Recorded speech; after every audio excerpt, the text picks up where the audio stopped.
দেখুন, নির্দিষ্ট দিনে বিবাহ বা নির্দিষ্ট মাসে বিবাহ শুভ বা অশুভ, কুলক্ষণ, অলক্ষণ, কুলক্ষণ এগুলা মনে করা যাবে না। এগুলা ইসলামে নিষিদ্ধ। শিরক, বেদাত, কুফরি পর্যন্ত হয়ে যাবে ইনশাআল্লাহ।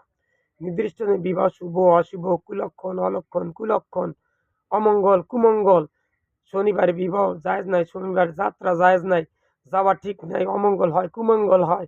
এই সমস্ত কিছু কোনো মুসলমান বিশ্বাস করবেন না। কুল ব্যবহার বিবাহে এটা স্পষ্ট হারাম, বেদাত।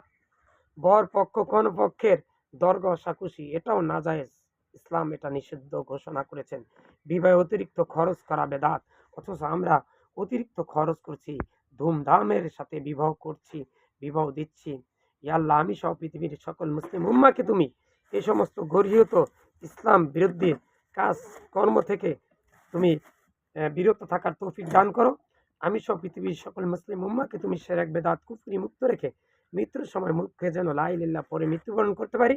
শাস্তিবিহীন জান্নাত দান করিও। ইয়া আল্লাহ, ইয়া মুকাল্লিবাল কুলুব সাব্বিত কলবি আলা দীনিকা, আল্লাহুম্মা মুসাররিফাল কুলুব সাররিফ কুলুবানা আলা তাআতিকা, আল্লাহুম্মা আন্নী আলা যিকরিকা ওয়া শুকরিকা ওয়া হুসনি ইবাদাতিকা, আল্লাহুম্মা ইন্নী আউযু বিকা আন উশরিকা বিকা ওয়া আন্নী আ'লামু ওয়া আস্তাগফিরুকা লিমা লা আ'লাম। এটা বেশি বেশি করে পড়ার তৌফিক দান করো এবং এভাবেই ঈমানের সহিত শিরক, বেদাত, কুফরি মুক্ত রেখে মৃত্যুবরণ করতে যেন পারি সেই তৌফিক দান করো। আমিন। আসসালামু আলাইকুম।